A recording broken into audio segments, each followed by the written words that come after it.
What's up, YouTube? This is Too Raw for TV. And I don't know about you, but today is a glorious day, isn't it?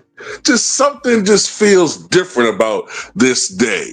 The sun just seems to be shining brighter. The sky is bluer. The birds are chirping more chirpier, if that's a term. The grass seems greener. I don't know what it is. It's just something just seems to have cleansed in the air. Maybe it's the tears of all the fanboys, of the fanboys. The tears just flying out of their skull bone like cartoon characters right now. I think that's gotten into the atmosphere, just cleaning everything. It's just, it's so refreshing because we go through this every year, haven't we? I mean, except for the Bubblicious title, which nobody really takes seriously. Matter of fact, it was a player, an NBA player, former NBA player, who recently stated, was it Rondo? Some player said that, I think it was Rondo. He said that the easiest competition, I guess you want to put it, that he's ever faced was in the bubble. Because the Lakers got to compete, the Lakers got to practice, unlike any other team. And it was so easy. It was no real challenge. There was no crowds. Empty gym. It's like practice. But anyway,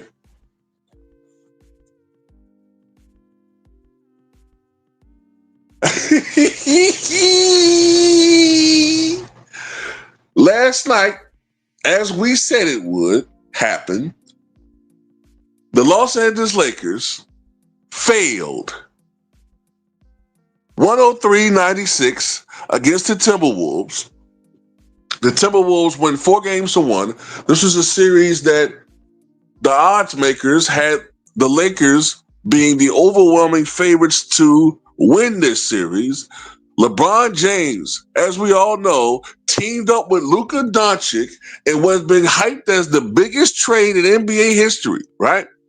You had all these Dallas Mavericks fans who wanted Nico Harrison fired, and some wanted more than that. They wanted that nigga head, okay, on a platter. Nico Harrison had to walk around town in a trench coat and Groucho Marx glasses. He was so afraid for his life. Well, I think we all owe, well, not me, because I already saw what his point was, but the vast majority of people owe Nico Harrison a big apology. They're not going to do it because they're too proud to do it, because Nico saw what I saw and what you see now. Yes, Luka Doncic's a great player. Yes, he can drop 30, 10, and 10 on any given night. But the motherfucker is sloppy, out of shape, and can't, as Charles Barkley put it, he can't guard a chair. Okay? And a chair is stationary. He can't guard nobody. I'm sorry, but you can't win with a guy who is that much of a liability on defense. We saw that in the NBA Finals. It was Luka. But, somehow these moronic fans know more than the NBA brass. So, Anthony Edwards, the purported son of Michael Jordan, got it done. And, better call that back. Got it done. And I didn't think that he was going to do it in LA. I thought they were going to lose that game and probably wrap it up in 6. But he said, nope. I got my daddy jeans in me. I got that Michael Jordan gene. You know what I'm saying? We us goats. We take care of things expeditiously. We'll fuck around and do it. We gotta do what we gotta do. You know? I don't care if I'm in Chicago Stadium, United Center, Salt Lake City, Key Arena, Seattle, Phoenix.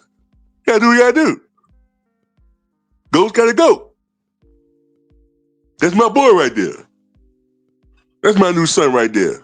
He in the wheel, goddammit. Thanks, Papa. Yeah, and you deserve it. I see greatness in you. You can't remind me a little bit. You ain't quite as good as me, but you gotta get some tendencies. You gotta enjoy those qualities I like to see. And I'll tell you somebody who ain't a GOAT. That fraud who has La Barbie dolls all around him. That's the guy who's not a GOAT. Where was he in the fourth quarter again? Nowhere to be found. For the second game in a row, he did nothing in the fourth quarter. The media is trying to make excuses for him. Don't want to hear that shit, man. Don't want to hear no excuses for this clown. And don't worry, I saw him throwing Luka on the bus. This guy's a complete scumbag. You understand me? Scumbag. Scumbag. And don't be surprised if he opts out and abandons LA. I'm already seeing his wretched fan base. Oh, next destination Dallas. Don't come there. I don't want your black ass there. Nobody needs you there. Pointing to Kyrie Irving. Man, this guy's a scumbag, man. Need other people to win. My God, man. Michael Jordan, when he was his age, was playing with Charles Oakley, who was 40 his damn self. Charles Oakley and Jerry Stackhouse was his best teammate. He was trying to drag that team into the postseason on one goddamn leg. Goddamn had to get his knee drained before every game.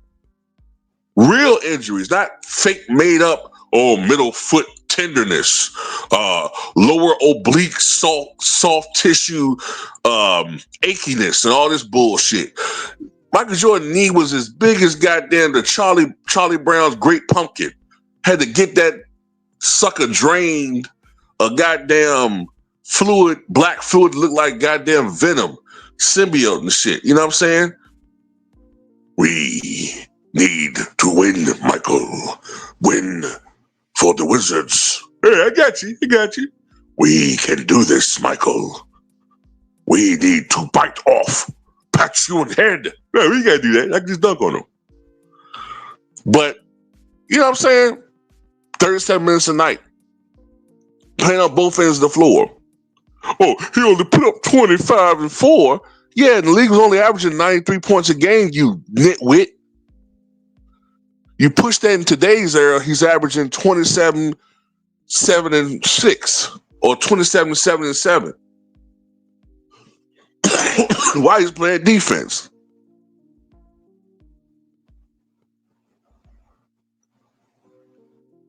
So, LeBron James, let's check the record.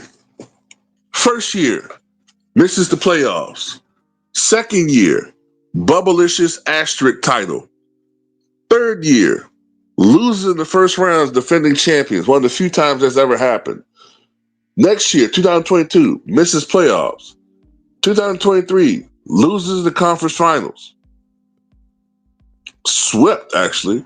Last year, I believe lost in the semifinals.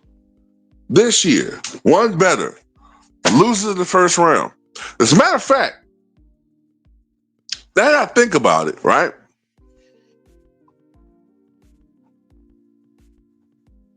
Let me think for a second here. So that's 4-1 loss this year. Last year, I think they lost 4-1, right?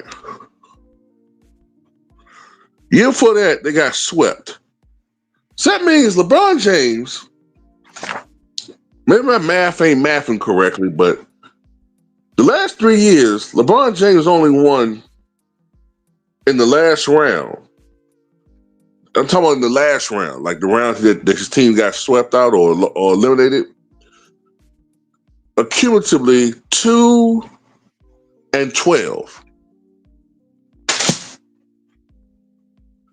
If this don't end the GOAT conversation, I don't know what else will. Did I do great, Papa? You did me proud, son. Unlike Marcus. You the next one. You the one. You the next face of the league, son. Oh, thanks, man. I love you, Papa. I respect you. I don't use that L word, but I respect you. You know? Ever tell you about the time that I dropped 6 feet on the Boston Celtics? Nah, tell me about it, Pa. It was a glorious spring afternoon. It was a Sunday. It's a CBS game, and they were talking a lot of shit that game. You know what I'm saying? Danny Ainge, I was playing golf with him the day before that. And he's still, talking about, I dropped 49. You dropped 49 the game before? Yeah. Yeah, you know what I'm saying? So I was on killer mode, we do that do. And hey, they got some bullshit calls too, man. We should have won that game. I was dunking on what's the guy named? Bill Walton? I was dunking on Bill Walton. You know what I'm saying? I had goddamn lurch looking ass Kevin McHale befuddled, besmirched. Yeah, I was doing what I had to do, man. And then, I had to do what I do, And you got to do what you got to do. Is LeBron really the GOAT?